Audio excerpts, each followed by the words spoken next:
Good afternoon, Western U. Yeah, let's try that again. Good afternoon, Western U. And to all of you playing at home and in Oregon, welcome as well. Thank you for being here for the State of Our University address by our president, Dr. Daniel Wilson. Thank you very much for being here, especially since it's a good day to be a duck, and we'd much rather be swimming outside, probably. Before we get underway today, I want to make sure to acknowledge some of the special folks that we have in the room, starting with our own university administration, led by the chairman of our board of trustees, Dr. Richard Bond.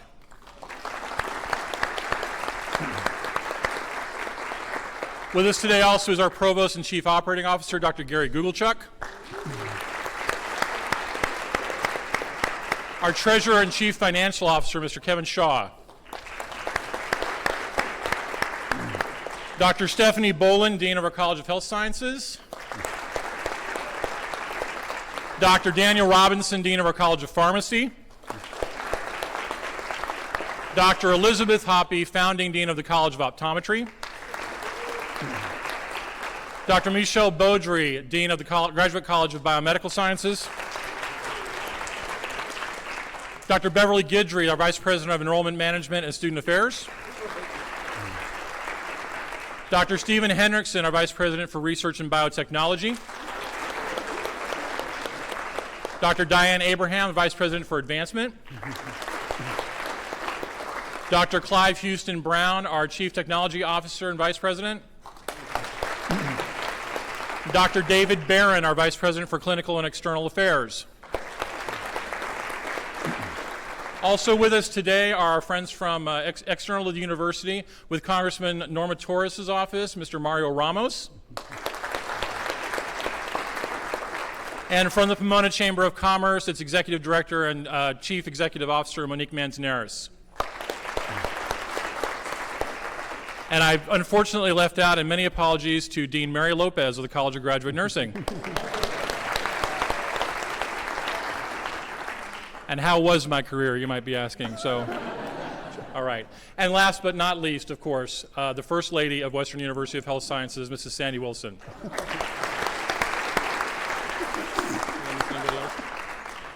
Oh, and a late arrival to our festivities here, the Mayor of Pomona, Mr. Tim Sandoval.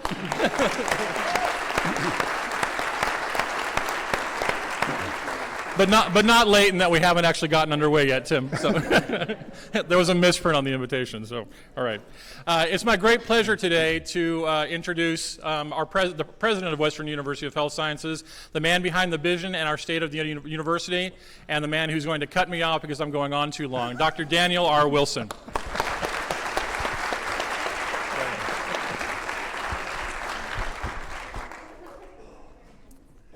Well, thank you, Jeff, and thanks to all of you for coming out on this beautiful sunny day in Southern California to hear about the state of our university. I'm happy to say Western University of Health Sciences is robustly healthy.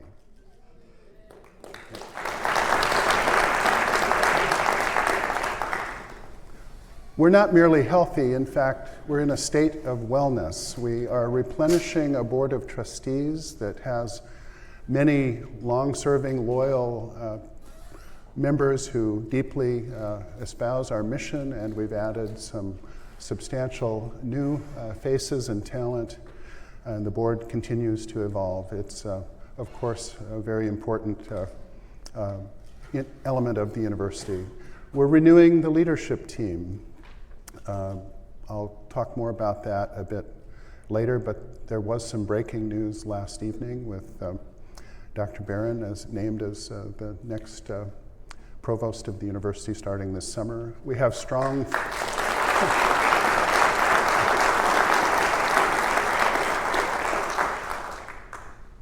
finances, we have strong colleges, we have strong partnerships, we have a strong strategic plan.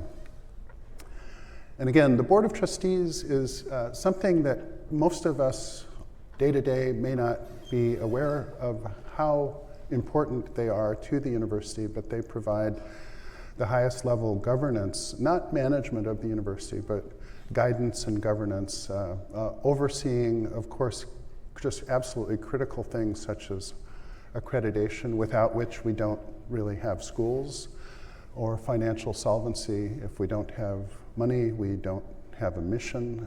Those are key elements of the trustees' fiduciary duty. They also have oversight of the missions, education, research, and teaching, and ultimately are the guardians of the Western U way, our culture, values, and vision.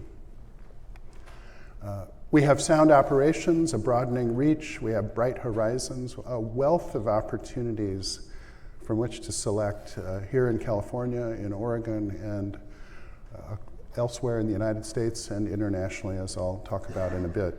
We are blessed with truly talented, loyal, and creative people. I have not been in an institution that has such a strong mission-driven culture and a close-knit familiarity.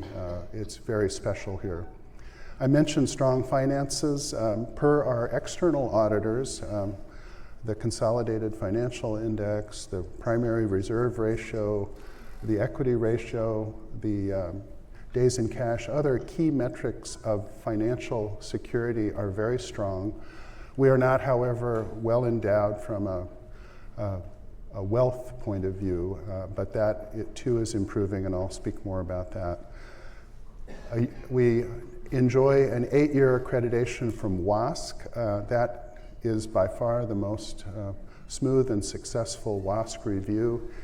I credit the provost, Gary Gugelchuk, and his team for leading us through that. There had been some bumpy WASC reviews in the past. This was very smooth.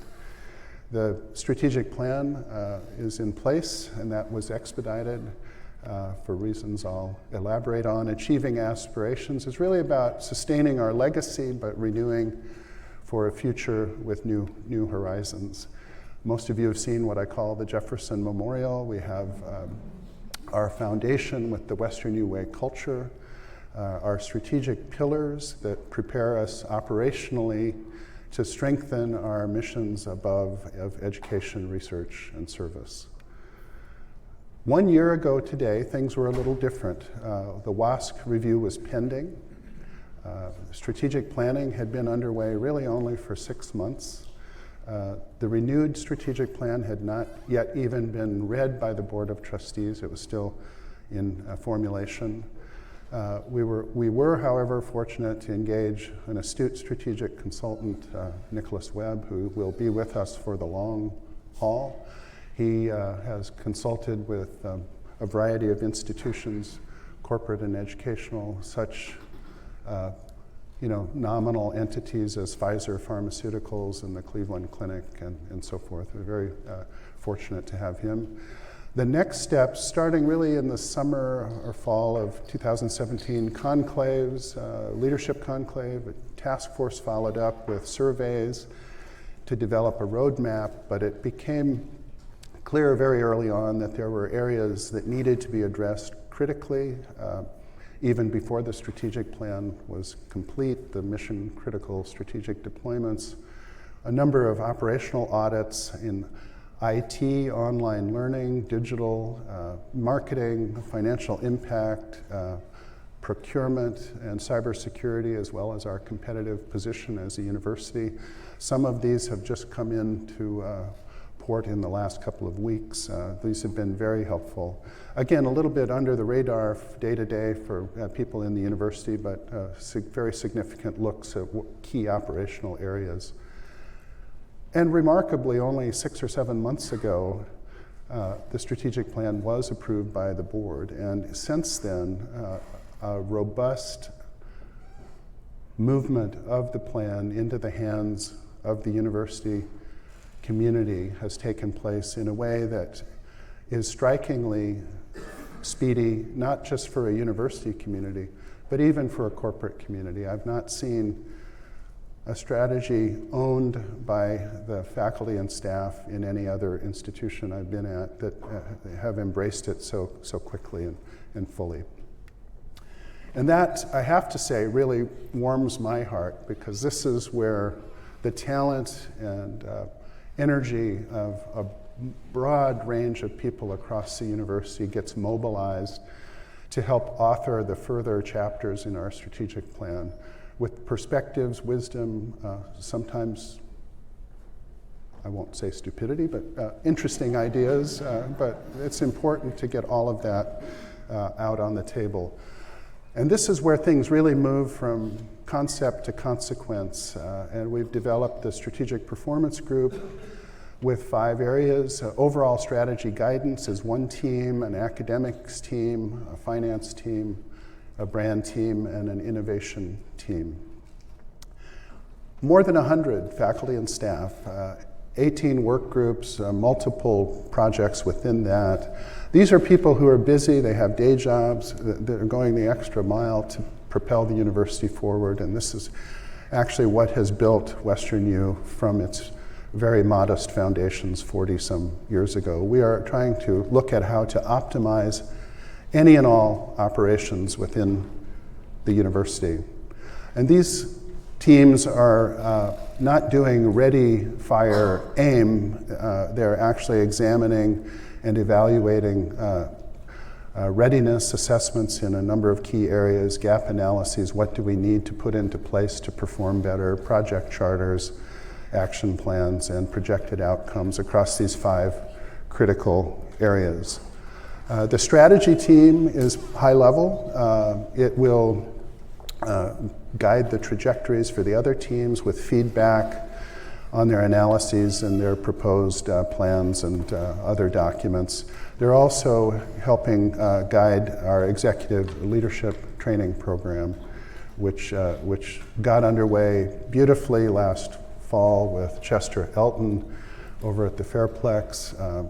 Hundreds of people from the university joined. It was probably the largest working gathering of the university in its history, and the only complaint I heard about that was that not everyone at the university was able to attend. So we're having Chester back this fall in order to share his wit and wisdom more broadly with the university. The academic team, great creative force, a brilliant approach with student anthropology, looking at optimizing student experiences, which is absolutely critical with this generation, and the role of technology and how culture has changed in academics for younger people. And a wonderful video ethnography project recording students' input, which I have encouraged be prepared for submission for scholarly publication. I think it was that creative and that good, and I'm confident that Western U will publish a very unique approach to eliciting information from our students. They're also looking at new degree and non-degree programs. I think the count is on the above 150 potential things that the university can do. We're not going to do all of them, but we will do a lot of them. And very importantly, collaborative review of our educational software, and we have to our contract for the learning management system, which is a huge and important contract, is up for renewal, and we're trying for the first time to have the academic units engage in a heart-to-heart discussion with our IT staff on how to best proceed with that as a university. The finance team is likewise doing extraordinary work with lean and value engineering as core competencies to be embedded in the university.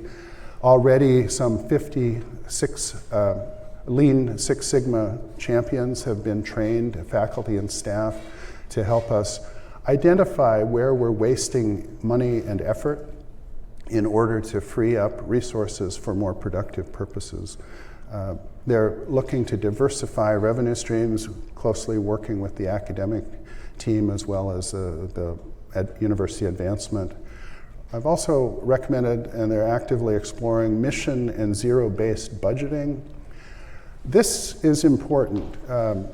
Again, this is the sort of thing that is perhaps blind to the average student or faculty member or staff member, but most universities have a historical incremental budgeting process, as we do. And it makes sense. It's convenient, it works pretty well. But unfortunately, what it does, and what I've seen here, is you basically get what you got last year, and then we figure out how to divvy up any new revenue. So it focuses directors and deans and others on about 5% of the total budget, which is new money, whereas I'm not sure that we are doing or have done very close analysis of the 95% of the budget that rolls over from year to year. I don't think that there's going to be a huge savings here, but I think there are opportunities to repurpose perhaps several $million, and importantly also repurpose people, not try to get rid of people, but if have people be in roles that are most effective and productive for the university. If we decide to switch, this is a multi-year process, and we would do a shadow process for at least a year. We are piloting a zero-based budget in IT this year, but at the very least, analyzing our total budgetary processes with these kinds of perspectives in mind is a very useful exercise. And similarly, they're developing new financial reports so that data is in the hands, interpretable, meaningful data is in the hands of more people across the university, in readable dashboard reports as well. The brand team, a very important review of strategic communications and marketing, looking at market research areas and tools, kits we need to develop an integrated marketing strategy with a strong digital focus. We just, a week or so ago, got a Simpson-Scarborough marketing report for the university, which this team is also reviewing and helping shape further recommendations on the plan and performance indicators, and also how to standardize our digital brand internally and, importantly, externally. The innovation team is looking at initial project priorities. It's launched an innovation training program. We have online dashboard and pipeline processes for new ideas, whether it's intellectual property or other innovations within the university. There's a review of the intellectual property and tech transfer. I suspect in the next year that much of that will migrate with a rewritten policy for all of these, as well as I'm hoping incentives for innovation and creativity. Innovation challenges. The center is hosting an Innovation Day, National Innovation Day, in order to bring external parties to WesternU and perhaps work with them with some of their ideas. I read a National Science Foundation report just last week that said that even in the commercial business sector of high-tech companies, most of the innovations, about 54%, I think it was, of the innovations come from outside the company. They come from users, from suppliers, from customers, and if we bring more people to WesternU who are innovators and inventors and progressive thinking people, we will be able to help them promote their ideas and hopefully in a meaningful way promote the university. And likewise, very actively pursuing partnerships with industry and other universities in the innovation area, including, I'm hoping, right here in Pomona with Cal Poly, which has a strong innovation center that's probably more focused on operational innovation and production innovation. And I know there's discussion within the city of trying to bring that downtown. I don't mean to put my good friend, the mayor, on the spot, but if I were mayor, I would try to have a critical mass of university operations flourishing right together in downtown Pomona. Yes.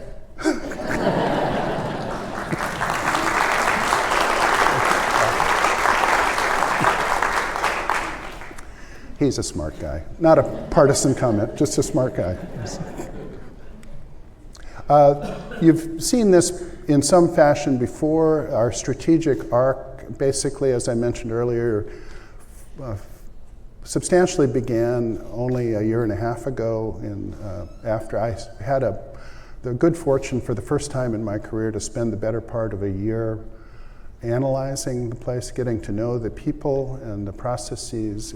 The university was not in crisis. I think there was pent-up desire for change and adaptation, but we were not a burning platform. So I took the opportunity to get to know the university quite well.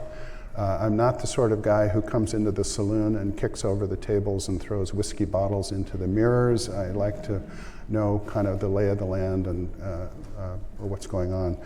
But by the summer of 17, we'd engaged external reviews of the state of play in healthcare and higher education in the orange there. And I formulated from that proposed strategic pillars, which were refined in a leadership conclave that fall.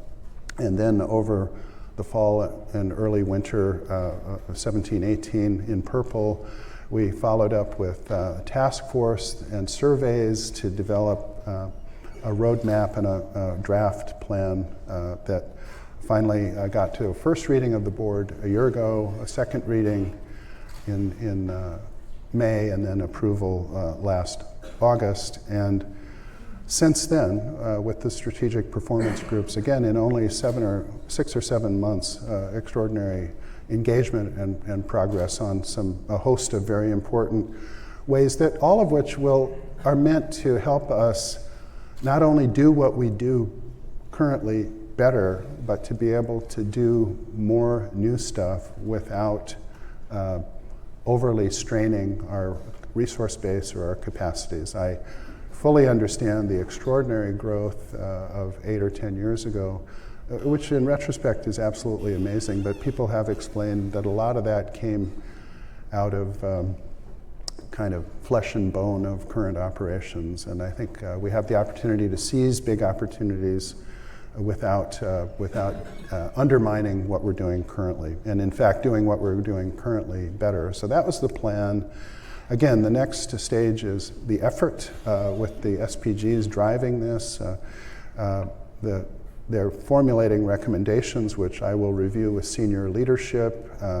Certain recommendations will be activated in the orange. That will be there'll be project management of those through monitoring and control to develop mature implementation, some of which will be operationalized and continue. Other projects will be time limited and one-off improvements. And then eventually in the light blue, we have improved our operations and look for another cycle of continuous improvement down the road. How do we measure all of this? How do we measure success? The trustees have approved the plan, Achieving Aspirations, and the strategic pillars, as well as key performance indicators, 5 of them: strategic results, financial performance, strategic vision and planning, student experience, and educational quality and relevance. But basically, there are in my view, two metrics of success for us, and that is return on investment, a conventional business concept, but a concept that I threw into the hopper, which is return on mission. How much of what we do really expands our mission? We're not a corporate entity, we're not a stockholder corporation where we're trying to simply maximize profits. We're an educational research and service nonprofit, but if we do things as efficiently as we can have more consequence in the cities that we reside in, but even nationally. The Trip Umbach financial impact, I asked them to include for one part of the analysis the economic impact of all of our alumni, wherever they are, and the total economic impact of Western U with that measurement is close to $6 billion from a boarded up J.C. Penney 40 years ago, and simply a dream of creating a college of osteopathic medicine through energies, ideas, and effort. All of this has been built. Remarkable.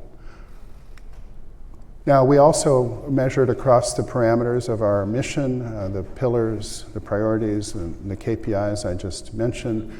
We will have a whole host of other more specific KPIs, and the SPG groups are working on that. But here's an example, just from one of the mission critical deployments that's been going on at least from the planning stage for a year or so. Organizational excellence. We're through the pre-launch in the purple, the launch in the blue, full deployment in gray or green, and on target in the orange. So we're 75% there with this first phase of, first stage of organizational excellence. The status, I've talked about the engagement with the SPG and the next steps on to completion. That is not to say that we are 75% organizationally excellent. That's a whole different conversation. This is to say that this project is 75% complete for what we're wanting it to do, which is to outline and begin to build processes by which we continue to become more and more organizationally excellent. So, an important point there.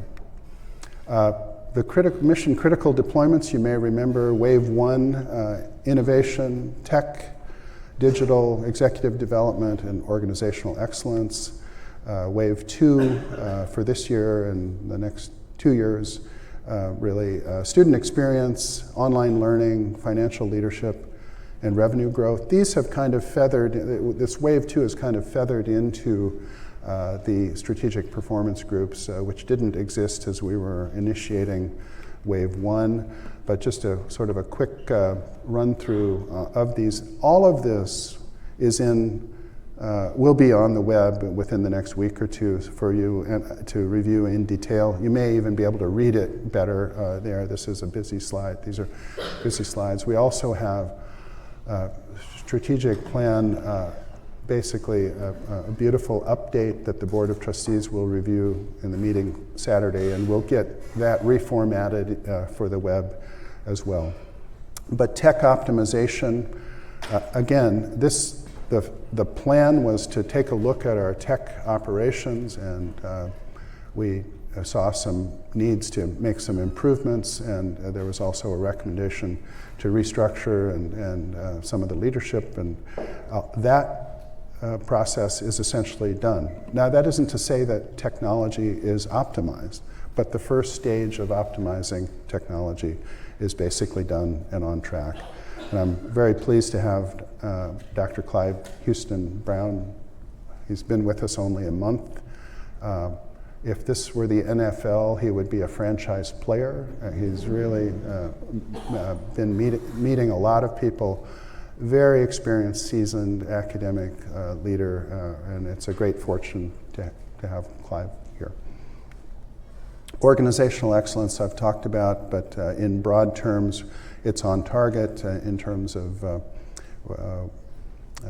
what we asked the first stage to do. We'll have another executive development program at the end of the month with Ella Glasgow that will be, I think, it'll be a little different than Chester Elton, but equally good as far as I can see. Digital transformation, a little earlier, we're in the launch, probably moving quickly into deployment in no small part as propelled by Jonathan Deitch, who is a real rocket man in this arena. He's in just a few months already done 360 of what we need to put into place for digital and online learning, playing substantially off the playbook that was formulated by our Taskforce that I'd asked to look at this. I think it was the beginning in 2017, I believe, about a year and a half ago. And for the first time ever, pulling together members of the university, faculty and staff who had involvement and expertise and interest in a digital transformation. We also, beyond online learning though, we are in a stage of digital infancy in terms, especially I think, of our web presence, which has to be fixed. That is where our students and their families learn about us, and it has to be just absolutely world-class website. And so those plans are, that'll be the next stage of digital transformation, but I think Jonathan is moving us quickly on, and soon to be on target with that. Innovation leadership, talked a bit about that, but next steps include And this will move to On Target quickly. New lecture series, new online certificate in leadership programs being developed.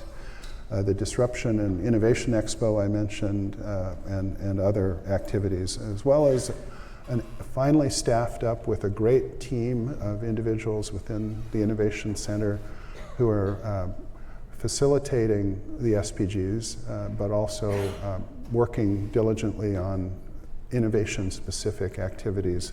And I think we'll see a lot more excitement coming from that over the next year or so. A little slower start to some of that hiring. The Bureau of Labor Statistics said that the unemployment rate right now, or at least the jobs nationally, are the people seeking jobs, available for jobs, is at one of the lowest points in the last 40 years. But I'm very pleased that we got a great team together. Leadership development, I've talked about that. Student experience, we talked about that a little bit earlier. Online learning, I've covered that a bit. Revenue growth, again, the SPGs group, the finance group is digging into this, and I think we'll have some very positive product from that. Likewise, financial stewardship. This has moved pretty much to the completion of the first stage with the Lean and Six Sigma training, but the SPGs will inform next steps in this area as well. We're also measuring success we're an academic institution.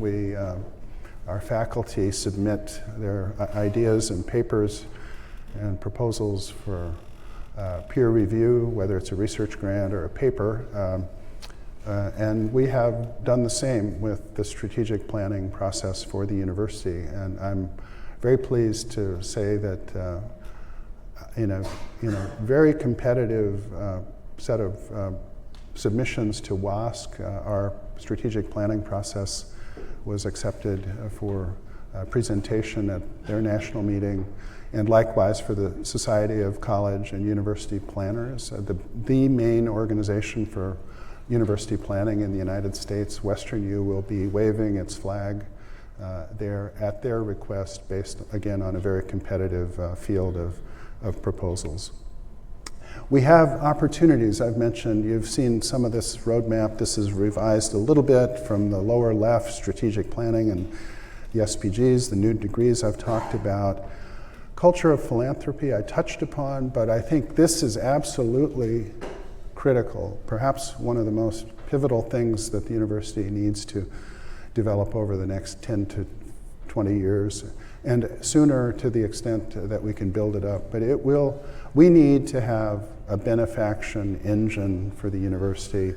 We have a wonderful story to tell. We're not as well known as we can or should be, but when people hear about WesternU, they're amazed, and they're rightfully so.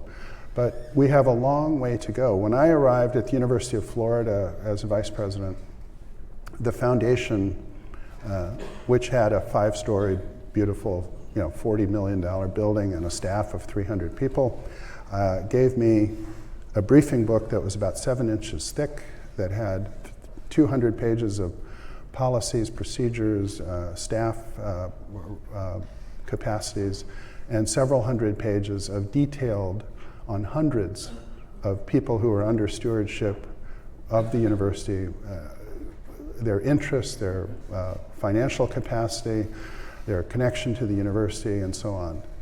And that's pretty standard for a major, mature university that has a substantial philanthropic basis. We're very far away from that. In fact, when I arrived at WesternU, and I was given a 1-page sheet with 21 names on it. There no details, 21 names. These were our prospects. And there are some great people, great supporters of the university, and there were some on that list. But there wasn't anything like the engine that universities need to do a great job in philanthropy. This will take years and years to ultimately build out, but we will have success at a greater level quickly. It won't be the billions that many universities now are able to raise, but we will ramp this up, and it's vitally important.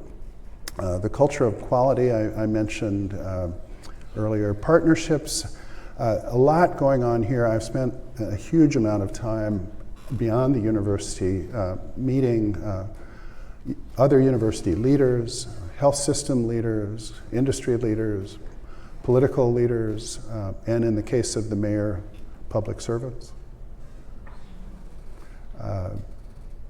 This is important. We need to reach out and develop as many partnerships as we can, and it also is a way to make the university better known over time. There are a couple of very intriguing possibilities that are in the works that are not quite ready for prime time, but again, we also have ongoing activity now with the Center for Innovation, and I'm happy to say that the Center for Clinical and Translational Research is open, and in no small part thanks to Dr. Barron. We have quintupled our clinical research portfolio in less than a year, and that involves direct interaction with the pharmaceutical industry at a different level than the university has done in the past. Moving on to Orange, Oregon. Oregon, I think, is hello, Oregon. Oregon is an extraordinary story. This should be a Harvard Business School case study of a revitalization of a community and indeed a region, and I think ultimately much of the state. It also is a reminder to us that I do not want to have strategic plans that are like the 1955 Soviet 5-year plan, where we're going to increase wheat production by 17% in 1956, and we're going to increase washing machine production by 40% by 1949. Healthcare and education is changing so quickly that we cannot today pinpoint where we need to be in 3 to 5 years. We have ideas and we have scenarios and trajectories. We're not going about this blindly, but we cannot fully predict a lot of what the lay of the land will be. Oregon's a great example. The medical school, and now in fact Western University in Oregon, was not in a strategic plan, but sensible, sincere, creative parties came together and built an absolutely remarkable ecosystem, again, in the Western U way, kind of out of thin air, or in the case of Lebanon, an old field of grass and hay, I think, is where our medical school is. Just 7, 8 years ago, it was an empty field. But that was an opportunity that was seized, and it, in retrospect, was a brilliant thing. But we have other things going on in Oregon. I'll come back to that in a minute. The success of Oregon, though, I think, certainly makes me believe we have a duty to look for other places where we might expand our mission, whether another campus in the United States, somewhere, or perhaps even internationally. And speaking of international things, I think we have opportunities every step of the way. I'll delve into that in a little greater detail. In assessing these dynamic opportunities in a very disrupted and changing environment, I think we have to always look how much does it relate to our core mission on the left, as well as how risky is it along the horizontal axis. And the purple, kind of a fun balanced scorecard approach, upper left corner, Oregon master plan, very core mission. It's not risky. In fact, it's risky for us not to be thinking about that. On the other hand, the little joke placeholder that I put on the lower right is our varsity football team. Not really core mission, probably risky, certainly for a graduate health sciences university. I'm not sure what conference we would be in, if any at all. We'd be playing football against ourselves, most likely. And similarly, innovation horizon, risk versus innovation. And this is just kind of a handy way to help sort through the many proposals that will be coming from the SPG groups, as well as other proposals that people may have. Past year success, again, re-energized strategic planning and got a strategic task force that formulated that with regular reports. I hope that the university has felt, you can never communicate enough, but I hope that we've been getting out regular reports, and I think the detail and quality of them has only improved over the past year. The mission critical deployments I've talked about, the audits, updated assessments for key departments. We've launched and built our innovation center, which is making strong linkages to other enterprises and institutions regionally, nationally, and even internationally. Nicholas Webb is in Dublin, Ireland, presenting at a major Irish conference. He asked me by email this morning whether I knew anything about Trinity College Dublin. They want to work with us on innovation. Trinity College Dublin is the finest university on the island of Ireland and one of the best universities in the English-speaking world, and they're remarkably enough interested in working with Western University of Health Sciences. That is impressive to me. Dashboards, I talked about those, we're developing those. I think that'll help get operational information to the right people. The executive development, the conclaves, both leadership and research, the first ever research a year ago and another follow-up just last week. I think a greater focus and accountability within research will be very powerful for this university and ultimately the communities in which we live. And the plan received a year ago endorsement unanimously from the Faculty Senate and the Dean's Council and strong board approval. The next steps, we're implementing this. The SPGs I've talked about, sustaining the early deployments and starting the second wave. The Innovation Center is showcasing us nationally and even internationally with the Disruption Expo as well as the peer review presentations. I think we will need to, if not this year, at some point over the next 2 years, develop subsidiary strategic plans by college and operational units that roll up into achieving aspirations and look and feel similarly. I think we have plans for most of these currently, but when you go from one college to the next, they don't really look very similar. And that's okay if there are specific requirements for accreditation or what have you, but overall I think we need to have a somewhat more integrated approach across the echelons of the university. And I mentioned a research strategy that it will be taking shape over the next year. Also, importantly, we've had an inclusion and humanism task force that's looking carefully at the university to make recommendations on whether people feel welcome and comfortable in the university, and to help us make sure that people do feel welcome and tolerant. But all in all, analyzing our mission and business cases for these big opportunities and strategic horizons. I talked about a little bit about the master plan, but the IT and financial services department are moving to Anderson Tower. The Pomerantz Library modernization is a wonderful product of students, faculty, and staff to develop amenities that currently are lacking, including workout space and exercise space on the second floor, new small group rooms and study areas on the third and fourth floor, with the residual stacks of the things we call books and journals, print materials going to the basement, and a very substantial digital compendium.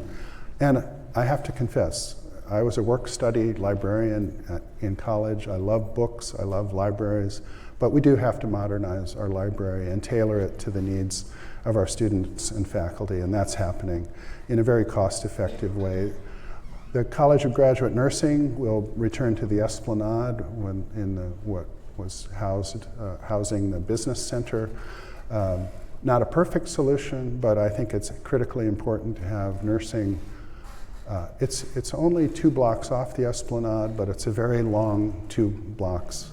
And I think both symbolically and substantively, nursing has to be right in the thick of things, and soon will be. HSC will then be remodeled, and virtual learning will be relocated and strengthened with a university-wide approach to that. Upgrades to the Weinberg Center eventually. But the master plan for Pomona overall envisions not only what we need, but also what can happen in partnership with the city, Cal Poly, hospitals, and other enterprises. And I think we can build a true university village here. I could even imagine with an innovation center, Cal Poly and ours, working with industry. Over time, some of these commercial buildings that could be converted into bioscience, biotech startups, which is not, I mean, that's happened a lot of other places. There's no reason it can't happen in Pomona if we work together and plan. Oregon, we've got a beautiful new clinic in Portland, which is important. We have new bricks and mortar planned for growth in Lebanon with the hope to expand the medical class, which is oversubscribed substantially by application and to serve needs, adding new colleges of physical therapy and quite likely behavioral health with major gifts in prospect there. And overall, I talked about the master plan for philanthropy, but again, this is really important to build. We are conceptualizing a comprehensive campaign, but we really do need to work, all of us, to expand the circle of friends, and friends particularly with capacity. We need to re-engage alumni. We need to formulate a compelling case statement for the university overall in California and Oregon in particular, as well as potentially any new sites that we might want to develop. Meanwhile, a very quick potpourri of recent progress. The PCC has been rebranded as WesternU Health. We have a new Center for Clinical and Translational Research there that I think will grow very quickly. The Portland Clinic I mentioned in Oliver Station, that's a transforming area of Portland, and it was wonderful to go up there a month ago for the ribbon cutting. It's a beautiful facility and is a real flagship for our clinical services and teaching. The Center for Innovation I've talked about. International explorations. 2 months ago, I was in India lighting the flame with my new best friend. To my stage left was the governor of Punjab. We had Dean Lopez from nursing and Ivy Tosan as well. Met also with the Minister of Health and the Vice Chancellor of the Health Sciences University system, which involves about 60 health science colleges. All of them seriously interested in partnering with us. We also met with a number of other universities, and everywhere we turn, can you help us start a vet school? Can you help us start a dental school? Can you help us start a nursing school? But the first stage is nursing to develop a pipeline program with several colleges there for our Master of Science here, but also helping develop mostly online a Master of Science of Nursing, which does not exist in India. So WesternU is helping what will soon be the world's most populous country develop advanced nursing. Now that's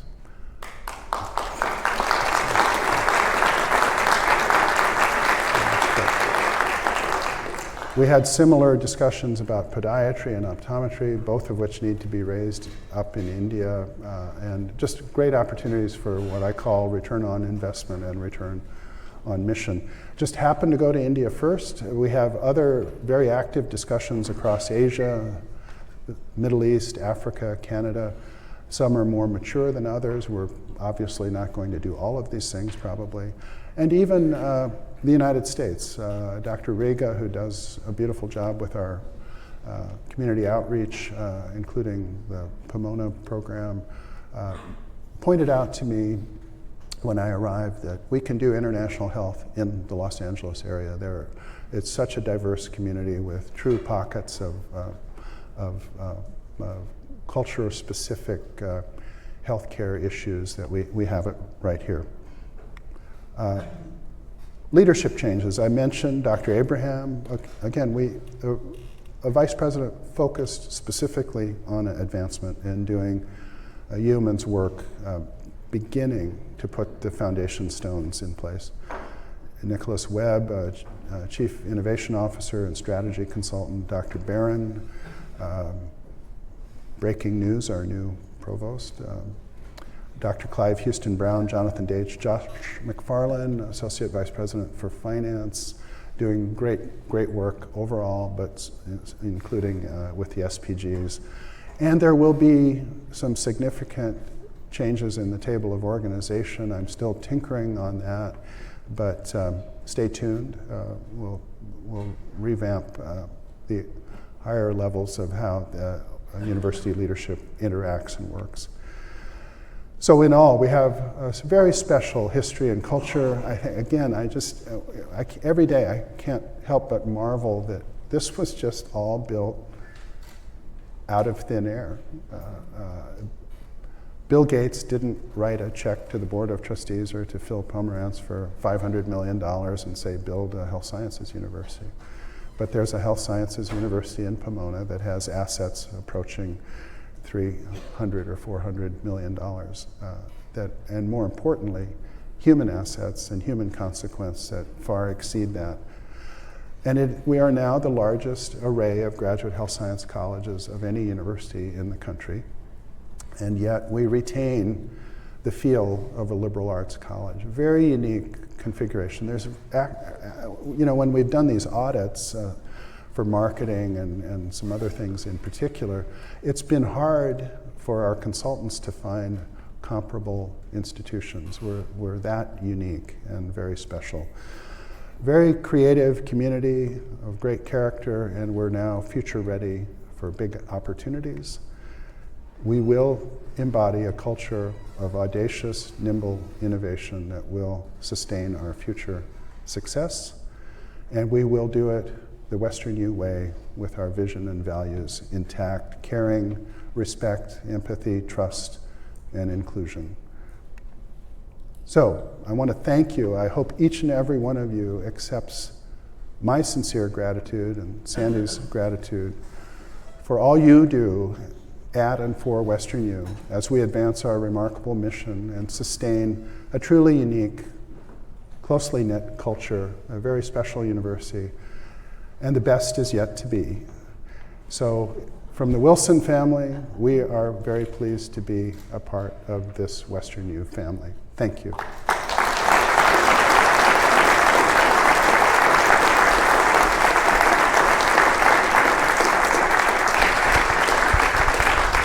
Thank you, Dr. Wilson. Before we let everybody get away, if you'd stay in place for just a moment, I know you want to get back to the swim meet, but we'd like to do two things. Real quickly, I'd like to introduce Western University of Health Sciences is in Pomona City Council District 2, and our District 2 councilman is here, Mr. Victor Preciado, and I didn't introduce him before. Welcome to him. We'd also very quickly like to do a shout out to the DO class of 2019. A week from Friday, on March 15th, is National Match Day. And as most of you know, that's a pretty big deal. So what we'd like to do is get everybody here in the room to congratulate the DO class of 2019. So we're going to get you in the shot, right?